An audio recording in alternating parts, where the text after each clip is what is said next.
Começa agora, Café com Política. Uma realização 96 FM e Jornal da Cidade.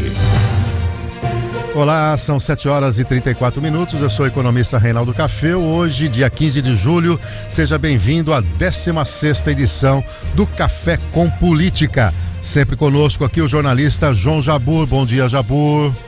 Bom dia, Cafeu, bom dia a todos. Meu bom dia especial ao Carlinhos Cordeiro pela linda festa de ontem. Muito bem, conosco também o consultor Kleber Santos. Bom dia, Kleber. Bom dia, Cafeu, bom dia aos ouvintes que estão nos acompanhando. Ricardo Bizarra, jornalista, bom dia. Bom dia a todos. E recebemos hoje o jornalista, contador, assessor parlamentar, formado em gestão pública, Arnaldo Ribeiro. Bom dia, obrigado por estar conosco aqui, Arnaldinho. Bom dia aí a toda essa equipe que ontem deu mais um show, ontem à noite, e saudar também aqueles que nos ouvem e assistem. Muito bem, esse é o Café com Política, nosso encontro de todas as semanas. Nós vamos até às 8h30 da manhã, tratando aqui dos temas relevantes da política. O nosso esquenta para a grande cobertura que nós estamos preparando para o dia da eleição, um dia todo com reportagem nas ruas, comentários, debates, análises. Então, esse já é o nosso esquenta. Lembrando que as eleições já estão se aproximando, hein? É o primeiro domingo do mês de outubro, né? Já tá aí, ó. Daqui a pouquinho a coisa esquenta. Mas nós tivemos uma tensão política aumentando com o assassinato em Foz do Iguaçu. Pois é, olha, o líder do Partido dos Trabalhadores em Foz do Iguaçu, no Paraná, Marcelo Arruda, foi assassinado na madrugada do último domingo pelo policial penal Jorge José da Rocha Guaranho, que se auto-intitula como bolsonarista. O crime teve repercussões diretas na polarização eleitoral entre os apoiadores de Lula e de Bolsonaro. O presidente Bolsonaro, inclusive, conversou na terça-feira com os irmãos, ou melhor, com o irmão de Marcelo Arruda. Inclusive convidando, né, para uma ida até Brasília para tentar tirar essa questão que está se tornando, né, que é a questão política em torno desse tema. Arnaldo Ribeiro, como é que você viu esse episódio? Há, de um lado, uma tensão, inclusive rebatendo que, eventualmente, isso aqui teria alguma coisa a ver com os pronunciamentos do Bolsonaro. Veio também à tona a questão envolvendo um militante do PT que acabou empurrando uma pessoa e foi elogiado pelo Lula. Mas como é que você vê esse quadro aí da polarização e, em especial, essa questão política, fazendo uma alusão política a esse assassinato que aconteceu lá em Foz do Iguaçu? Bom, infelizmente é um caso que a gente assiste aí, que assusta, que assombra até, porque a nossa política e o nosso povo nunca exerceu esses exageros, né? Foi sempre uma coisa mais branda. A política tem o acirramento, mas para chegar nisso, eu confesso que eu nunca vi. Não é bom. O exagero, tanto de um lado como de outro, tende a separar as pessoas. Não mais do que isso. Eu acho que tem que ser averiguado, lógico, tem que saber o que aconteceu, mas também a gente não pode pegar um caso que aconteceu e generalizar, já jogar isso e falar, ó, foi por conta do A, foi por conta do B. Então, nós somos do tempo que a última coisa que você queria saber quando estava abrindo uma amizade era o partido que a pessoa pertence, a religião que ela é. A gente nunca se preocupou com isso. Hoje o primeiro assunto é você é de direita, você é de esquerda. Então tem uma alteração aí. Agora, social. Jabbour, mudou alguma coisa? Porque até então nós tínhamos aí, às vezes, um posicionamento mais firme, principalmente da ala mais à esquerda do PT, mas quando ele ia para o embate era basicamente com o PSDB, que tem na sua origem uma série de os fundadores, né, vieram da própria esquerda, né? O Fernando Henrique Cardoso, o Mário Covas e tantos outros, né, que acabaram indo para o partido. E da última eleição para cá nós temos aí um pouco mais essa história da direita entrando, ou um posicionamento mais conservador versus progressista. E realmente durante um período não tínhamos muito essa polarização. Qual que é a tua leitura aí? E a pergunta é, dá para ligar esse fato a alguém que possa olhar e dizer, eu estou fazendo isso porque o Bolsonaro mandou, ou eu faço isso porque o Lula mandou? Você vê algo nessa linha ou não? Não vejo, Café. Eu concordo com o Arnaldo, não dá para fulanizar essa discussão. É um fato que dá para se considerar isolado do contexto pelo menos daquilo que as lideranças pregam, né? Porque em todas as brigas, em todas as mortes que ocorrem nas brigas por aí, você tem lá quem torce pro São Paulo, tem quem torce pro Corinthians, você tem quem é católico, quem é protestante, e nesse caso tem também quem é Lula, quem é Bolsonaro. Não dá para fazer, até porque o sociólogo pode lá tentar entender isso numa faixa de tempo bem larga, mas nós, principalmente nesse momento, não temos que fazer essa relação, nem nós, nem as pessoas, e a palavra de ordem nesse momento tem que ser serenidade, principalmente partindo das lideranças, né? Eu até tenho, de positivo nisso tudo, eu tenho visto, assim, as principais lideranças do Bolsonaro, até o próprio Lula, não tentando jogar mais lenha nessa fogueira. Isso ontem é importante. O próprio Randolph, né, que eu também questiono, veio a público, só que o grande problema do Randolph é aquele negócio, ele quer que haja um acirramento das questões, mas ele só diz que é do Bolsonaro, né? Quer dizer, ele não admite que o Lula também eventualmente faz isso, né? Agora, Kleber, é um episódio isolado? Olha, eu acho que a gente está vivendo um ambiente político novo no Brasil. O que antes era adversário, hoje ficou inimigo. Coisa banal está virando mortal. Pensou diferente, tem que aniquilar. Então, cabe aos líderes dar o recado para baixar essa fervura. Aquela pequena varinha que o maestro movimenta para conduzir a orquestra se chama batuta. A batuta do político é a palavra. Então, o que ele diz dá o ritmo da campanha eleitoral.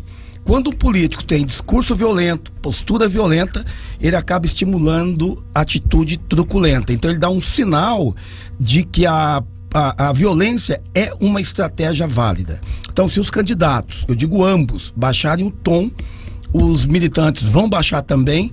Então, o que eu imagino, o que eu vejo é que está faltando mais cuidado aos candidatos com o que eles falam, né? Então, nós tivemos tanto se você pensar na violência, ela está presente nos últimos anos muito forte, né? Começou lá pela facada do próprio Bolsonaro. Sim, é uma violência já foi enorme, uma violência enorme. Então ali acho que já começou a esquentar a partir dali. Então nós tivemos aí o Bolsonaro falando coisas que não devem ser faladas e o Lula também cumprimentando quem não devia cumprimentar. Então existe aí esse ambiente político novo e muito prejudicial para a democracia. É porque o discurso do Lula, não obstante ele tentar pregar algo nessa linha, ele inclusive nessa semana falou, olha, nos meus encontros eu quero que vocês tragam livros, né? Uma alusão à arma, né? Mas a hora que ele vai encaminhando, e aí ele vai chegando num ponto que ele chama o presidente de genocida e tudo mais, quer dizer, ele sai daquela linha que era do paz e amor, e você vai começando a perceber no semblante dele que o ódio vai exalindo. Então a expressão dele acaba falando mais alto do que a própria palavra dele. E quando ele fez também aquela alusão, deputado, você precisa descobrir, a população tem que descobrir onde o deputado mora, ir lá pressionar, que de alguma maneira ele está fazendo também essa alusão. E esse fato que eu contei, né, que um sujeito que empurrou uma pessoa que foi atropelada, viveu com sequela, morreu ano passado e foi elogiada pelo Lula, agora ele estava preso, né? Quer dizer, quando faz uma leitura mais crítica disso, sem dúvida. Agora, Arnaldo, a Simone Tebet acabou durante a semana também se manifestando, dizendo que ela quer um pouquinho de paz e tudo mais. O próprio Jabur já citou isso aí. Como é que você viu o posicionamento dela tentando dar uma reduzida na temperatura?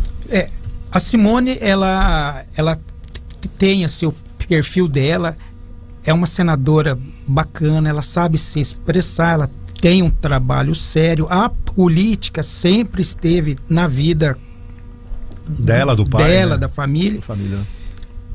E por ela erguer a bandeira da terceira via, ela está exercendo isso. A gente entende, às vezes até acho que está na nossa pauta ainda, que tem um MDB que apoia, tem um MDB que não apoia. É que o MDB é muito grande.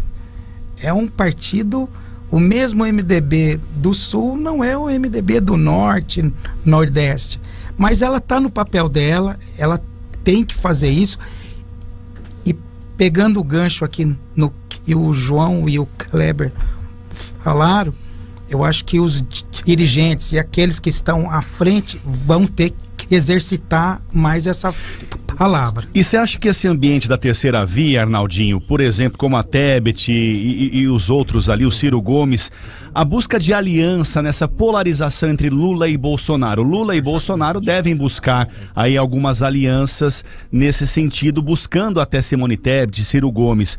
Você acredita que essa polarização vai impedir uma busca de alianças mais consistentes ou não? Aí até depois eu jogo a bola pro Kleber. Eu acho que no primeiro turno vai haver um ensaio dessa aliança pro segundo turno. Porque tá bem cristalizado quem vai pro segundo turno. Então deve haver alguns sinais agora para que essas alianças se aconteçam no segundo turno. Com certeza. Para a gente fechar então esse primeiro bloco, Kleber, você levantou alguns números aí da violência, né, nas eleições. Você poderia trazer aí à tona, por favor? Sim, Café. A violência política foi recorde em 2020, 2022 já registra um aumento de 30%. Essa informação é lá do Observatório da Violência Política e Eleitoral da Universidade Federal do Rio de Janeiro. As eleições de 2020 para prefeituras e câmaras municipais em todo o país,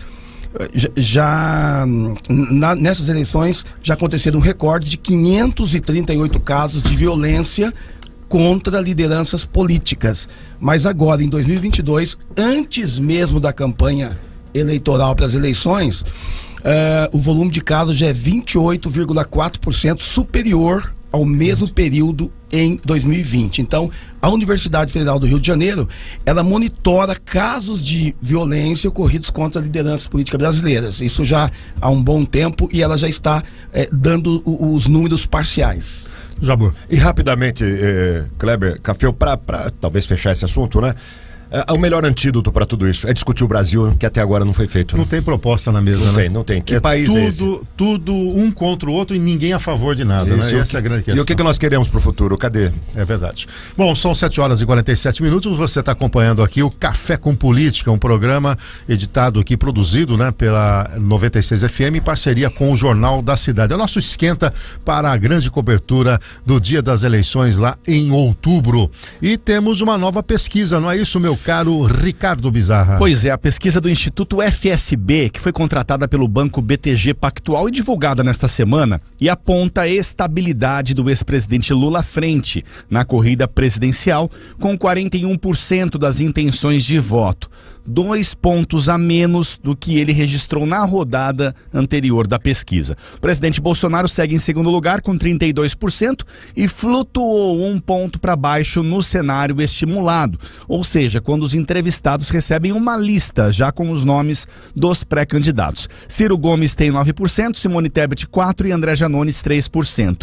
Nas respostas espontâneas para presidente da República, né, quando os entrevistados não recebem uma lista prévia com os nomes dos concorrentes, Lula lidera com 40% das intenções, 1 ponto percentual a mais do que na pesquisa anterior. Bolsonaro aparece com 30%, 1 ponto a menos do que na última edição da sondagem do BTG com parceria do FSB. Ciro Gomes pontua com 3%, seguido por Simone Tebet com 1%. Bom, o Kleber, normalmente há um questionamento das pesquisas, mas a gente percebe que cada vez mais para consumo interno as pesquisas são utilizadas, né?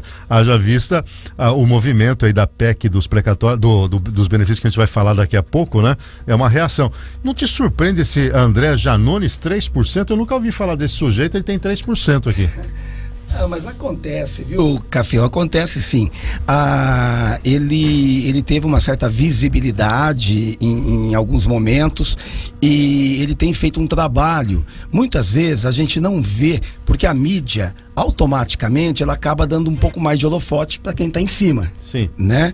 Então, só que a política, cada vez mais as campanhas, elas têm trabalhado muito no bastidor. Uhum. Então, muitas vezes tem acontecido surpresas, principalmente o político tradicional diz, olha, de repente ele ganhou, só que o de repente dele tinha uma baita estratégia por trás. Mas não passa a impressão que é muito difícil um candidato que não tenha grande visibilidade emplacar, porque a gente sonha com o quê? Com a renovação na política, não é? Todos nós falamos, puxa vida, sempre os mesmos. Só que a hora que você faz uma pesquisa preliminar, um ano antes, quem que tá na frente? Os medalhões, os mesmos. Aí alguém entra para fazer a disputa, vamos pegar o Dávila, que é do Partido Novo, nós entrevistamos aqui, um sujeito extremamente bem preparado, uma visão de mundo legal, traço na pesquisa, quer dizer, não emplaca. Por governo do estado, tem vários candidatos de bom, não, entrevistamos do PDT aqui, o César. Ele, rapaz, tem livro, saiu com 80% de aprovação na cidade dele. O que acontece? Olha, currículo não ganha eleição, Não Café. tem jeito. Não, currículo não ganha eleição. Popularidade, carisma, tudo. Você acha que o Meirelles, na última, por exemplo... 2%. Não, 2%, né? Então, currículo não. Campanha, a política é muito mais que isso, é uma mensagem, e quando falo mensagem não é só discurso. Hoje, o que mudou muito? Em função da multiplataforma, hoje o político tem que dominar a comunicação, tem que se preparar, né? Então, assim, a expressão verbal, o gesto, tudo isso, porque, como já disse aqui várias vezes, política, voto é emoção, 95% de emoção, de emoção. Então, se você não tocar o coração, você não ganha voto. Então, tem que tocar o coração da pessoa. Não adianta, existe ele pode até justificar com a razão o voto depois, mas ele vota pela emoção, o eleitor. É assim, a gente quer muito, todo mundo, principalmente os analistas econômicos como você, João Jabur, colega jornalista, todos nós, puxa vida, é importante ter programa de governo, ver se o candidato está preparado, ter essa análise racional, mas não é assim que funciona a eleição, não é nem no Brasil, nem em nenhum lugar do mundo, é emoção. Arnaldo, você tem um bastidor importante, porque você trabalha como assessor parlamentar e naturalmente também tem as suas pesquisas, você foi secretário de Desenvolvimento Econômico, chefe de gabinete, candidato a vereador, é suplente. Como é que vocês utilizam dessas sondagens, dessas pesquisas, mais do que uma sondagem, uma pesquisa, como é que é o consumo desse sabedor que tem um longo caminho, sabedor que ainda tem muita gente para tomar a decisão, mas e até um descrédito de uma parte da população. Qual é o consumo interno do partido pesquisas como essa? É o que o Kleber sempre afirma aqui. A pesquisa em si é uma foto, é um momento congelado ali que você tem. Então você fatia o dia a dia e fala, bom, esse dia foi assim. E a pesquisa sempre vai orientar no que você está errando e aonde você deve acertar. A pessoa que está em campo buscando o voto, ela sabe com precisão que o voto é emocional. Muitas vezes é aquela história, o cara virou a campanha do dia para a noite. Não é bem assim, ele teve um puta de um trabalho aqui atrás, baseado em cima de pesquisa, de número, colocação, perfil, aí fala, ele virou do dia para a noite. Não é bem assim, mas eu acho que a cada dia mais, e aí eu vou me colocar, eu sou um político da era analógica.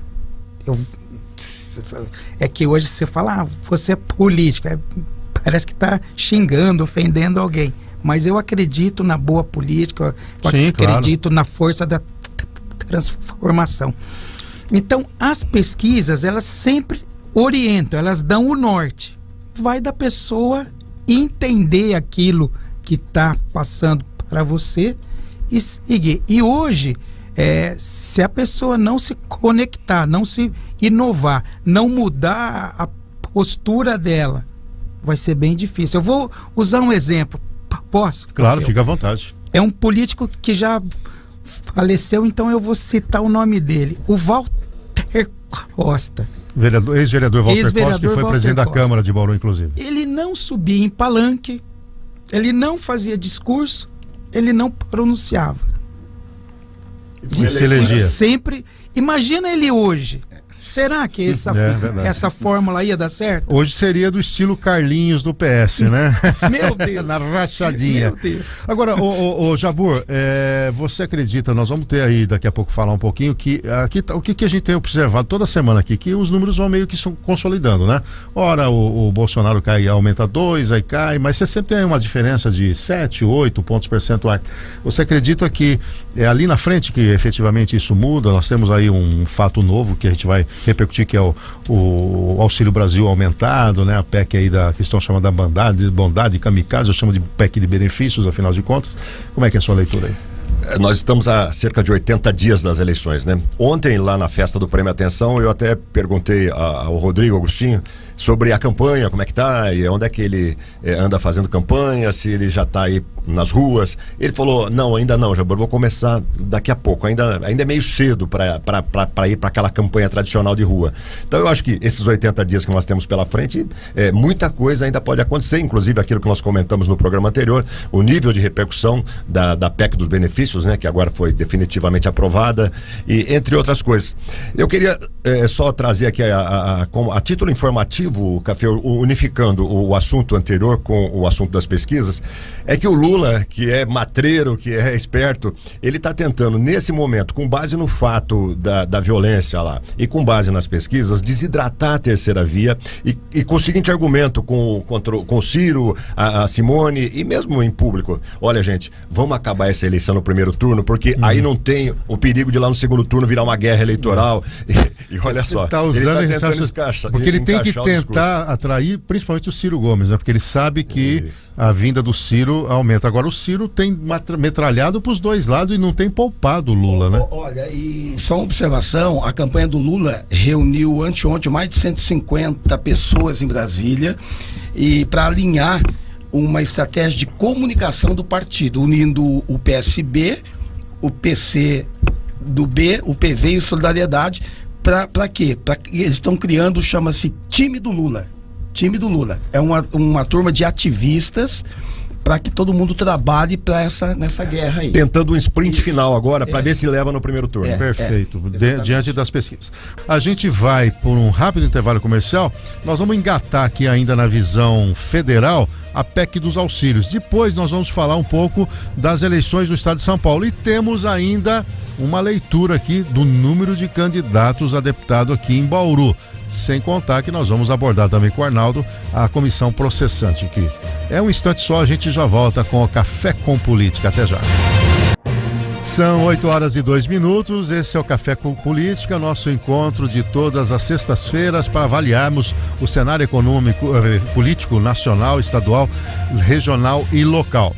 Como eu disse no bloco anterior, neste horário você está acostumado aí com o Dum-Dum no Túnel do Tempo. Toda sexta-feira ele chega a partir das 8h30 da manhã.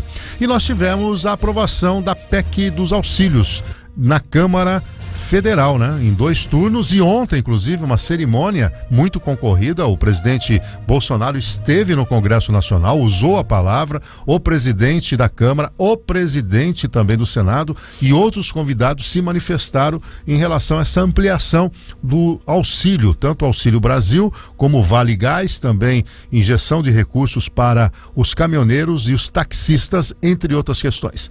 Vamos repercutir isso, Bizarra. Em mais uma vitória, viu, Cafeu, para o presidente Jair Bolsonaro. Foi aprovado então na noite desta quarta-feira em segundo turno por 469 votos favoráveis a 17 contrários. A PEC número 15, conhecida como a PEC dos auxílios. Os deputados avaliam agora os destaques, né? Ou seja, as propostas que ainda podem alterar o texto final. E prevê um reajuste de R$400 para R$600 do Auxílio Brasil, um aumento de R$53 para R$120 do Vale Gás, a criação de auxílio caminhoneiro de R$1.000 e o lançamento de um auxílio para taxistas com custo de 2 bilhões de reais. As medidas vão valer aí até o fim de 2022 e o custo total das ações é de mais de 41 bilhões de reais. Kleber, nós analisamos isso na semana passada, mas você vem ter trazido aqui que nós concordamos que a pauta da economia ela vai ser muito decisiva. Aqui, eu até no artigo que eu escrevi no JC, eu coloco isso aqui é dinheiro na veia, né? Dinheiro na veia, o sujeito olha, quem é o paizão que está me dando a grana? Ah, é o Bolsonaro. Você entende que isso muda a percepção sobre o Bolsonaro. E um outro detalhe também, que normalmente o Auxílio Brasil vai para mulher, principalmente dependendo do arranjo. E aí, de novo, é um eleitorado que não tem uma preferência para o Bolsonaro. Quer dizer, ele dá uma pancada só, 2 efeitos, é isso? Eu acredito sim, Cafeu. A pessoa beneficiada, ela precisa sentir o benefício, identificar quem gerou o benefício. Portanto, na entrega desses benefícios, a velocidade da entrega vai fazer toda a diferença também. Agora, o que a gente observa é que o Lula tem uma vantagem sólida, política, um político envolvido com as aflições populares, principalmente no Nordeste. Então, essa é uma vantagem que ele tem há bastante tempo. Mas quando a pessoa está enfrentando grande dificuldade financeira, como está agora, e vem uma ajuda significativa, isso tem um peso enorme. Então, é a favor de quem gerou esse benefício. Então, eu acredito sim que essa PEC, os benefícios dessa PEC, embora alguns analistas entendam que sempre leva em torno de 6 meses para gerar, quando se tem uma situação difícil como a gente está vivendo, e como você disse, é um benefício que vai na veia, eu acredito que a repercussão, o resultado disso vai ser muito mais imediato. Então, há sim uma grande possibilidade de influência nesses números. Agora, Arnaldo, do ponto de vista político, a oposição ao Bolsonaro tentou barrar, não obstante, principalmente os partidos da esquerda e o PT em especial, sempre preconizar que tem que ampliar a transferência de renda. É óbvio que eles não queriam agora por uma questão eleitoral e favorecendo ali. Mas na última hora, mesmo se opondo, uma boa parte acabou votando favorável. Quer dizer, o fato político de não ficar mal com a torcida também, né? Porque se eu sou um político da oposição, fala, meu amigo, eu votei favorável, por isso que aprovou, e não ficar dizendo isso favorece. Eu não sei qual que é a tua leitura aí. Eu vejo assim, esse ano aqui, nós passamos uma pandemia, um momento muito difícil, muita dificuldade, onde foi escancarada uma série de vulnerabilidade que a população passa. Hoje somos, acho que 11 milhões de desempregados. Então, no meu entendimento, fica muito difícil não aprovar isso. E lembrando, o dinheiro que vai vir, ele vai circular e volta para o governo também. Sim, não, ele movimenta. Saiu uma pesquisa circula. Ontem, os supermercadistas já avaliam que entre 50% a 60% desse dinheiro vai cair no supermercado. Em economia a gente tem um indicador que chama propensão marginal a consumir. É em média 70%. Nesse caso vai dar 100%. Quer dizer, num ciclo. Pode ser que na quarta parcela, né, a hora que chegar em novembro, talvez não vá tudo para o consumo, mas até lá vai movimentar a economia, sim. Então, nessa ótica, onde a economia ganha, aqueles que estão passando por um momento difícil tem esse afago, existe esse olhar político. Agora você está fazendo, eu vou votar contra, mas se o cara olhar o que está acontecendo em volta, aí não tem como não votar. Não pode ser insensível, não. Né? Jabor, é um efeito claro, tem um questionamento do ponto de vista técnico, né? Quem analisa a economia, mas eles estão contando com uma receita extraordinária, sem dúvida alguma os cofres estão bombando, é um efeito até da inflação, né? Está refletindo até em Bauru, né? O JC traz hoje, nós trouxemos Cidade 360, que Bauru está aí com uma arrecadação superior a 100 milhões, claro que pode não repetir no segundo semestre, mas é uma demonstração que a economia tem o seu vigor e o cofre está ali, então de repente pode até não ter uma consequência econômica. Você entende que chegando ali na ponta, até essa questão das pesquisas podem se alterar? Eu tenho quase certeza que vai beneficiar o governo, né? Tenho quase certeza por tudo que a gente vê, pelos movimentos e pela sensibilidade do eleitor às medidas econômicas, ao bolso e etc, etc. A gente já disse aqui várias vezes que essa eleição será uma eleição pautada pela discussão da economia, da fome, da renda e etc, né? Então terá impacto nas pesquisas, terá impacto eleitoral. Eu não sei até que ponto vai haver esse impacto no sentido de que se inverta aí a ordem de colocação nas pesquisas, ou mesmo tem o segundo turno também, que eu acho que é a fase mais decisiva, né? Mas eu aposto que haverá sim impacto favorável ao governo. Esse movimento foi um movimento do ponto de vista eleitoral muito inteligente, né? As consequências fiscais, etc, etc, a gente vai ver, você já disse isso posteriormente, né? Mas compensando com esse vigor da economia. Enfim, o Brasil é um país de improvisações e as improvisações às vezes dão certo, né? Nem sempre é só planejamento, ou quase nunca no Brasil é só planejamento, né? Haja vista Bauru, né? 100 milhões a mais no primeiro semestre em relação aos primeiros semestres do ano passado. É dinheiro, hein? Que é muito dinheiro. Kleber, só pra gente fechar essa questão nacional, ficar só com você, essa situação da Simone Tebet, né? O PSDB, MDB não se entendendo, não querendo apoiá-la. Você acha que podemos botar uma pá de cal nessa terceira via? Eu acredito que a terceira via, ela já nasceu complicadíssima, né? A gente viu aqui no interior, né? Desde o começo, né? A gente estava vendo que não ia vingar muito, não. É uma pena, porque normalmente é interessante. Aliás, ter outros candidatos com voto seria importante inclusive para o Bolsonaro, né? Porque para que você tenha a quantidade de voto pulverizada e automaticamente garante um segundo turno mesmo. Mas eu não vejo grande possibilidade não. Na minha opinião, essa terceira via não existe. E temos uma pesquisa Real Time Big Data para o governo do estado, Bizarra. E foi contratada pela Record TV, divulgada nesta semana. No estado de São Paulo, Haddad lidera com 34%, Tarcísio tem 20% e Rodrigo Garcia tem 16% das intenções de voto na consulta estimulada. Para o Senado, Márcio França na liderança para o Senado de São Paulo em todos os cenários, após a saída do apresentador da Atena da disputa. Na simulação principal da pesquisa estimulada, né, quando os entrevistados recebem ali uma lista prévia dos pré-candidatos, o Márcio França tem 23% das intenções de voto. Em seguida aparecem Janaína Pascoal com 13% e Paulo Scaff com 12%. Arnaldo, te surpreende esse posicionamento na segunda posição do Tarcísio? Alguém que veio de fora, começando uma campanha agora, ele, das entrevistas que eu tenho visto, ele se demonstra muito bem preparado, bem sabedor, né? Surpreende ou não para você, ou é normal, dada a capacidade que tem e esse trabalho que ele fez junto ao governo federal? Eu vejo assim, ele se coloca bem, ele fala bem, ele tem o que apresentar e ao mesmo tempo ele vem naquela onda do Bolsonaro. Eu acho assim, ele vai ter alguma dificuldade a hora que ele chegar no teto, se é que não chegou, para subir 1 ponto, 2, vai suar sangue, mas não assusta. E em cima de pesquisa, em dezembro, eu vi uma pesquisa de projeção, se é esse o nome, que o pessoal esperava que o Rodrigo Garcia fosse chegar no segundo dígito em julho, mas ele chegou antes, né? Chegou no finalzinho de maio, se eu não estou enganado. Então, e nessa pesquisa aí, em cima disso,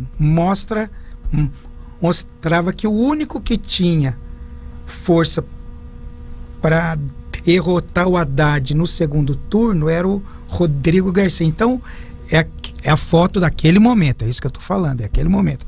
Mas com certeza em São Paulo vai ter o segundo turno, vai ter muita aliança passando o primeiro turno, mas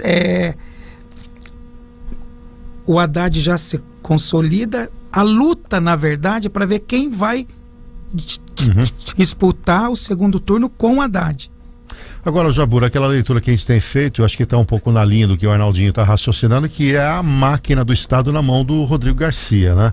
A gente não sabe o teto aqui do Tarcísio, né? Se ele tem mais, tem que colar ainda mais no próprio Bolsonaro, e o Bolsonaro tem bom desempenho em São Paulo, pelo menos as pesquisas apontam, e aí fica mesmo essa história da disputa para quem iria com o Haddad. Aparentemente essa do Haddad até é estranha, né? Porque ele não se expõe muito e tudo mais, parece que ele já tem um eleitorado meio consolidado. É o recall das últimas eleições, do lulismo, etc. Ele né? Concorreu para a presidência da República. Isso, né? Mas de fato, eu não estou vendo o Haddad se movimentar muito não, e se apresentar, e discutir, polemizar, enfim. E isso pode ter um preço daqui, nesses próximos 80 dias, não é também? Agora, eu vejo que o Rodrigo Garcia, que é a pergunta, né? Ele tem várias frentes aí de ataque, ele tem uma pressa. Em primeiro lugar, e o Kleber pode falar melhor do que isso, é desvincular dele a figura de um político regional, né? Ele é um político lá da região de São José do Rio Preto, muito conhecido lá, muito prestigiado, muito apoiado, mas ele não é um político estadual ainda, né, Arnaldo? Eu não vejo o Garcia, ele tem um caminhão de dinheiro lá do governo, eles têm feito presença, têm feito projetos aí, planos, distribuído verba, etc, porque a legislação permite, né, claro, guardadas os cuidados aí todos, que ele se apresente, né, que o governador não precisa se afastar, né, e com isso ele tem vantagem, mas tem essa desvantagem de ser uma pessoa ainda não totalmente conhecida das pessoas, né, se você perguntar muita gente, mas quem é Rodrigo Garcia, que é estranho, né. Aliás, só a título informativo, Café, nesse tema ainda, ele e o Haddad estão com dois problemas, ou um problema, né? Eles não têm vice ainda, só tem mais 15 dias até o prazo final de registro de chapas, que começa agora dia 20 e vai até 5 de agosto. Então eles estão querendo mulheres, os dois, para ser vice, porque tem todas as causas aí, femininas, etc. E, por outro lado, os partidos que estão nas alianças deles tentando pressionar para emplacar os seus nomes. Então esse dilema eles têm que resolver também, que é um 15 problema... 15 dias só, né, para isso. 15, e o Tarcísio não tem mais esse problema. O Tarcísio definiu o vice, né? O Felício Ramute, que é o ex-prefeito de São José dos Campos. Agora, na sua avaliação, Kleber, diluiu adequadamente naquilo que se previa a saída do Márcio França nas outras candidaturas, ou esperava mais para o Haddad com a desistência do Márcio França? Eu acredito que foi na proporção, né? Parece-me que foram 6 pontos para o Haddad, 4 para o Rodrigo Garcia e 2 para o Tarcísio. Realmente, essa questão do Rodrigo Garcia, fazendo aqui uma observação, ele realmente é um político local que está buscando esse espaço estadual agora. Ele tem contra ele o tempo, né? Quanto mais tempo tivesse, melhor seria para ele. De qualquer forma, quem está no cargo tem uma vantagem muito grande. Ele colocou esse governo na área, na verdade, isso é política pura, política eleitoral, claro, inclusive, porque vai para lá, reúne as lideranças, anuncia, é um trabalho de governo. Traz os prefeitos. Mas ao mesmo tempo existe toda uma mobilização dos prefeitos, são convocados a irem para lá com suas lideranças, fazer um movimento grande, e automaticamente isso repercute na mídia. Então, essa é a vantagem que ele tem. O fato de ser desconhecido, quando se tem tempo, é uma vantagem muito grande para o político, porque do ponto de vista do marketing, da comunicação, você trabalha a imagem de acordo com a sua comunicação mesmo, até porque quando ele não é muito percebido ainda, você oferece o que o público quer. Fica um pouco mais fácil conversar, mostrar, né? Agora, quando um político já é conhecido, ele já é julgado pela história dele, as pessoas já conhecem. Não adianta vir com uma conversa diferente, porque ele já é conhecido. Se aquilo que ele fez der saudade, o eleitor traz de volta. Se ele deixou uma imagem muito ruim, né? Então não se quer mais ele. Então é isso que acontece hoje com o Lula, por exemplo. Quando se compara, e o eleitor é bastante imediatista, quando se compara esse momento difícil econômico, e muitos lembram, puxa vida, lá no Lula eu tinha churrasquinho no final de semana, tinha minha cervejinha. É isso aí. Então essa comparação é muito rasinha, infelizmente é assim, mas é o que acontece na realidade. Nesse tema, quero uma fala rápida de cada um. Moro anuncia candidatura ao Senado. Andou bem ou deveria ser candidato a deputado federal pelo Paraná, Arnaldo? Moro. Ele sai do governo Bolsonaro de um tamanho e veio murchando, né? Veio murchando. Tentou, o governador não deu certo. Aí chegou a falar em deputado federal, escolheu para senador. Deve ser eleito, mas o tamanho do Moro reduziu muito, na minha opinião. Jabor, federal seria melhor, senador? Senador, ele vai ser eleito pelo Paraná, minha opinião, e a mulher dele, a Rosângela, eleita deputada federal em São Paulo. Kleber? Também acredito que ele vai ser eleito, embora, se fosse candidato a deputado federal, estaria ali tranquilamente 100% de chance, né? Bizarra. Não é, acho que era a sua opinião, não vai fugir, não. Também eu acredito no Moro. Muito bem. Bom, vamos trazer agora a pauta para o ambiente local. Nós temos aqui, Sim. Vamos ver se a gente consegue explorar os dois temas. Vamos começar com a questão da comissão processante, ô Bizarra. Pois é, contra a prefeita Suelen Rosim, que analisa as compras de prédios pela Secretaria de Educação em 2021 e ganha cada vez mais contornos jurídicos. Enquanto o advogado de defesa da prefeita, o Jefferson Machado, pede a nulidade da instalação da processante, os vereadores que a compõem decidem prosseguir então com os trabalhos. A justiça já analisa um mandado de segurança impetrado pela defesa contra a votação e aprovação da processante pelo plenário da Câmara. Certamente o judiciário receberá também novas ações da defesa de Suelen, haja vista os fatos que se sucederam nesta semana. Jabor, eu nessa semana até abordei aqui esse tema, trouxe um editorial. Eu não estou conseguindo entender a estratégia.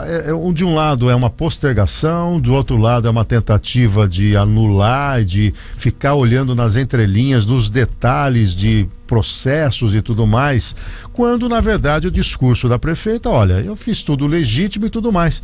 É óbvio que a gente tem aquela expressão que uma CP, comissão processante, a gente sabe como começa, mas não sabe como termina, mas você não acha que isso vai irritando também a própria comissão que está colocando? Eu vi essa semana, por exemplo, a Chiara Ranieri já perdendo a boa com o próprio advogado. Você não acha que isso cria um confronto entre poderes? Porque nós estamos falando de um executivo se defendendo em relação ao legislativo usando o judiciário. O que você pensa disso? Eu acho que ela corre um risco, Cafeu, exatamente em cima disso que você falou. Quando ela tenta questionar todo o rito, pegar as filigranas jurídicas do processo para ver se anula, ela bate de frente com o poder. E eu percebo uma certa irritação, inclusive em gente que é a favor de arquivar essa processante. Então ela deixa o campo político, onde ela tem teoricamente uma vantagem de pelo menos 4 votos contra a cassação dela, vai para a seara jurídica e provoca o poder como um todo correndo o risco de haver fatos novos. E se houver alguma informação que possa comprometer ainda mais aquelas compras daqueles imóveis, aí então ninguém segura mais. A cassação pode ficar iminente. Arnaldinho, você já foi chefe de gabinete, já articulou com Câmara. Erros estratégicos aí na condução disso tudo, né? Professor, essa semana até eu falei com algumas pessoas do governo, falei, não é o caminho.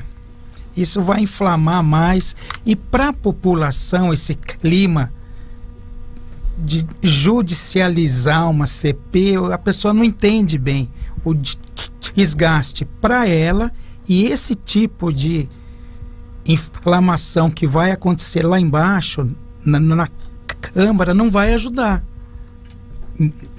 Quem sou eu, né? Tô fora, nada, mas eu falei isso, eu falei, vocês estão conduzindo de uma forma muito pesada. Não deveria ser assim. É isso que vocês querem? Vamos. Eu faria um discurso totalmente diferente. Que a Câmara está certa, a Câmara tem que fazer esse papel. Estamos aqui de portas abertas. Por favor, o que vocês precisarem. Mas esse acirramento ninguém ganha. E é a primeira pauta nossa, né? Tá esquentando, fica verdade. Esse clima. Parece que se instalou na cidade essa coisa, né? Nós contra eles, né? E fica aí. Mandar um abraço aqui ao Elcio, ele disse que, na opinião dele, o segundo turno vai ser Rodrigo Garcia e Tarcísio de Freitas, e acho que o PT sim já atingiu o limite, e na avaliação dele, o próprio Haddad e o Lula caem. Ô Jabur, para a gente fechar o programa de hoje, nós temos aí uma lista, né, atualizada de pré-candidaturas a Bauru, né? O JC fez esse levantamento. Vamos dar uma geral aí, até aproveitando a experiência do Arnaldo aí, para a gente avaliar essas candidaturas. Não vamos avaliar nome a nome, mas o volume, e vamos atualizar essa lista, porque sempre o nosso ouvinte quer saber quem que está aí postulando, né, essa candidatura. O próprio tamanho da lista e o tempo que eu vou levar para ler aqui já é um juízo de valor, né? Então, naquele pique, vamos lá, narrador pique, de futebol. Sem partido e só com a pretensão. Só com os nomes. Pré-candidatos por Bauru: Manelo Zila, deputado federal; Vanessa Araújo, deputada federal; Patrícia Faciolo, deputada estadual; Gabriel Place, deputado estadual; Stella Almagro, estadual; Jorge Moura, federal; Rodrigo Agostinho, federal; Rosana Polato, estadual; Marquinhos Souza, estadual; Sandro Bussola, federal; falei o partido aqui. Abner Isidoro, deputado estadual; Marcos Bilancieri, estadual; Patrícia Rossi, deputado estadual; Lúcia Rosim, deputado estadual; Orlando Costa Dias, federal; Raul Gonçalves Paula, estadual; Eduardo Avalone, federal; TT Oliveira, federal; Capitão Augusto, federal; Luiz Carlos Vale, estadual; Edilson Marciano, estadual; Coronel Meira, deputado estadual; Caio Augusto dos Santos, deputado federal; Eduardo Borgo, deputado federal; Gustavo Antônio Araújo, deputado estadual;